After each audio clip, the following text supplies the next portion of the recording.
Okay, so not that long ago, I got a Discord message from this random guy claiming that he had found some data breaches that had apparently my information on it. He made a ticket in my Discord server basically saying this, and he wanted to take this into DMs. So basically here he just said, hey, I'm a big fan and everything. And apparently he has been working with catching cyber criminals for a while. And while going through data breaches, a few breaches that might be yours were on there. So when things like this happens, I'm obviously very suspicious already, because I definitely would have known if my information was on some type of data breach. But apparently this wonderful guy claims that he has found it, and he's now going to warn me about the data breach he's now found. And now obviously my Discord staff, because they actually saw him make a ticket, they were already suspicious of this guy because he claimed he worked for the Angolian government. So yeah, this guy was very adamant on adding me back, as you can probably tell, and that was already my first red flag, the fact that this guy was focusing a lot on adding me back. And I politely declined. I just said, no, I don't really add people unless they're close friends. So he then continued, asked me to add me and everything, but I kept just saying no. And then finally he sent the alleged data breach. Now I'm not going to show anything here because obviously it can involve like real people's information, so I'm obviously not going to show that. These data breaches, they weren't even data breaches. He actually ended up just searching up like my IGN, like just Jonah, and he found a bunch of the stuff or something like that. I'm not even sure how it really works, to be honest with you. But yeah, he just kept sending me more and more stuff, and I kept telling him to like, oh, was this all you found? And he kept telling me to just like, I'm trying to find it again, man, hold up, chill. And this again just proves to me that he pretty much had no idea what he was talking about. And after a bit, he kept sending me a lot of other stuff, some JSON files, and I actually searched up if you can get ratted from opening these. I didn't actually open any of these files. I just had them open in Discord, so don't worry. I didn't like accidentally download these or anything. So none of these files ever touched my PC, just letting you know.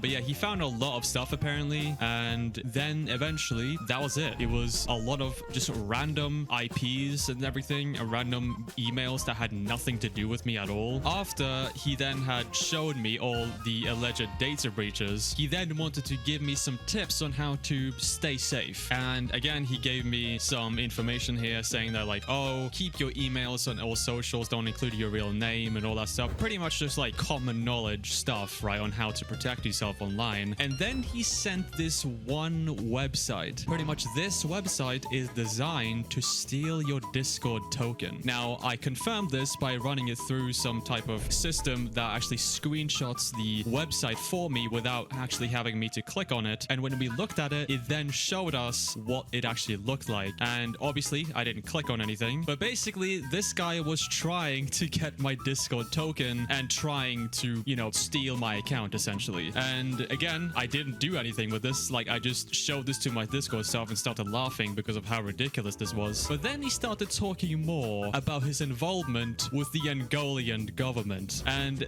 this was the part where I just knew this was just, he's just absolutely talking a lot of shit. So he then started listing off some like websites that he had allegedly owned, which, I mean, I'm not really interested in this, and I'm not going to show you their websites either because, again, don't go on these websites. They probably contain rats or anything. I'm just not going to show them. Obviously, he's just showing off a bunch of websites that he allegedly owned, and he basically is trying to warn me on how not to be swatted by cum kids. If you don't know what cum kids are, they're basically wannabe gangsters and hackers that pretty much use doxing and swatting as like threats to get money out of you or to blackmail you. Obviously, me having first-hand experience with this wouldn't really work on me because, like, one, this guy didn't find any information about me at all. He also tried to get my information by having me pretty much put my Discord credentials into some fake Discord website that would eventually steal my email. And then actually, this is the part where I actually started to talk to him a little more personally. I started asking him a bit more questions about his involvement in the Angolian government. So, hey, he started saying, that's true, he might just notice it as I sent it from my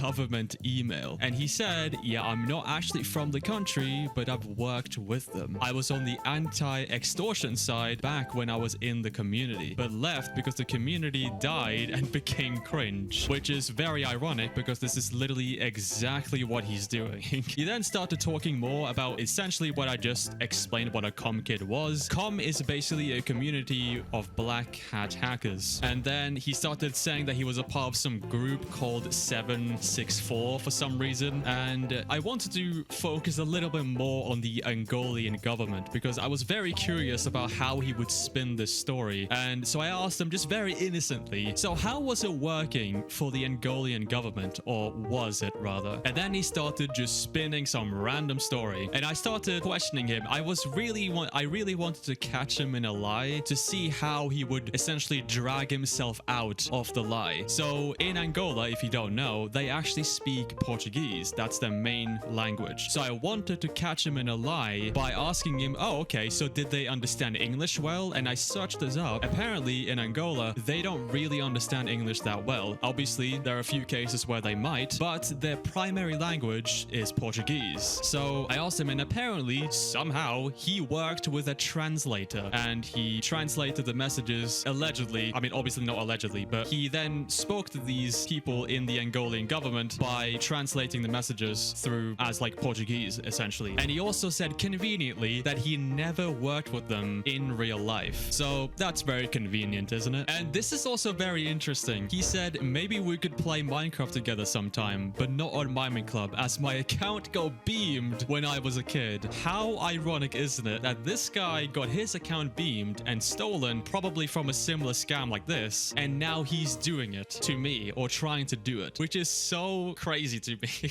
And then the LARP just kept going and going. And then he also said that he fell for a phishing link when he was a kid, which is essentially what beaming is. And again, I tried catching him in a lie where like primary language in Angola was Portuguese, and he did say eventually I used to translate it to understand the language, which was Portuguese. So I couldn't catch him in that lie, but I kept going. I really wanted to see where this story went. So he kept going. I asked him, again, another innocent question. I said, you must earn a lot working as cybersecurity though. And I actually searched this up. The average wage, like internationally in cybersecurity, is actually quite a lot. It's about $60,000 to $100,000 a year. But then he said something that completely contradicted himself, which was, well, not really, because I'm not even 18 yet, and I'm still in school, and I'm focusing on studying more. This obviously cannot happen, because when you're in cybersecurity, you have to be 18 years old. So I then questioned him on this. So how did you work for the government if you're not 18 yet? It's literally not allowed to have someone under 18 work in cybersecurity. They need to be over the age of 18. And then he just started saying some random bullshit saying, they don't know that. I'm pretty sure a government that works in cybersecurity would find out your age pretty quickly. So I then questioned him about this, and I said, a cybersecurity unit wouldn't know you'd be lying about your age? I think they'd find that pretty easily, don't you think? I then questioned him on this, and then he's just started saying, they never asked for my age. I worked anonymously. That's why my email is, I'm gonna blow that out, and not a real name. Now, obviously, when you work anonymously, this doesn't happen. This is not a real thing. And I just said,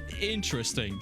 I just didn't know what else to say. And then he just started saying that, not really, because they basically had little to no information on me. This guy just kept lying, and I also just asked him straight up, so why the hell would they hire you? You know, if they had no idea who he was, if they didn't know his age, if they didn't even know his name, nothing, why would they hire you? This is when the LARPing meter gets to catastrophic levels of LARPing. He just started saying, I was never hired, I just helped them for free, and they were down to take any help. And then this is the story he started saying. So they never hired you, never asked for your age, or never knew who you were. And he said, correct. It was like I was giving them anonymous tips, pretty much saying that this guy was a fucking secret agent or something. But again, this doesn't happen. When someone hires you, this doesn't happen, okay? Like, this is not real. And he said, I'm not from the government. I gave them anonymous tips, and as I helped them catch someone who I won't mention publicly, they gave me a government email. This, once again, is a complete lie. The government won't just give you a government email as like a thank you for catching someone. That never happens. Again, then he started just pretty much saying some completely random it. And he also started mentioning that he owned a bunch of other websites or something like that. I'm not even sure. And he also started saying random ass story about how he essentially was a fucking hacker. But what's interesting about the story that he told me is that it's actually illegal. This story right here is literally illegal. At this point, I obviously knew that he was lying, so I just said jokingly, I see, so you're like a big time hacker, huh? I was just taking the piss at this point. And he played into it and he said, not very big time, as I've never publicly revealed myself. How convenient is that? I anonymously help with different aliases most of the time. Very convenient that he never reveals himself and somehow works for the Angolian government. At this point, I wanted to find out this guy's age because he did say that he was under the age of 18. For some reason, he was also very weird about giving his age. So I asked him, wait, so if you're not 18, how old are you? And he said 16 to 17. So I was like, okay, cool. But what age are you? Are you 16 or 17? It's one or the other. Between them, basically 16. That's such a weird way to give away your age. Between 16 and 17. And he said basically, I don't know. I just thought that was really weird. So after this point, we actually started casually talking. And he started basically mentioning how it feels good to have a YouTuber as a friend. Because somehow throughout all this, he parasocially realized that we were friends somehow. I don't even know. And I tried my best not to give away any information about myself at all, not even saying my age or nothing. And I had to go do something because I was actually thinking of a title of this video. And he started just messaging me a lot because I basically didn't respond for like a couple of minutes. And yes, at this time, the guy was banned from my Discord server, obviously, because this guy was literally trying to steal my information. He basically started crying about like how I'm ignoring him or whatever. Just boohoo, like cry more, cry me a river. And now I went into the stage. Instead of being a detective now, I was now into the rage baiting stage. So he was banned and me being a troller, I tried to rage bait him a little bit or just make him a bit confused. And I just said, oh, you're banned? Yeah, he said. Strange. I don't know why I said this, but I said, maybe you can somehow get unbanned without me doing anything. I was gonna make a joke about how he was a hacker and he could just like hack his way into my server or something, but I kind of ditched that idea. And then he admittedly became pretty confused after that. And then I just sent him a screenshot of me being able to join the server and said, see, it works for me, join the server. And obviously this didn't really work that well. And he just said, bro is back to rage baiting. And I just acted confused. What do you mean? I just said question mark. Man, I told you I'm banned. Banned? Yeah. Ah, okay. I'm just acting completely oblivious. Yeah, that's weird. It doesn't say that for me. Bug, maybe? And then he just said, I'm bad at rage baiting. Oh my god. And yeah, I think he got the memo that I just didn't want to unban him. And he said, why was I banned? And I just said, I don't know. Bruh, did you ban me? I was talking to you the entire time. Check audit logs. Maybe my finger slipped and I accidentally banned you.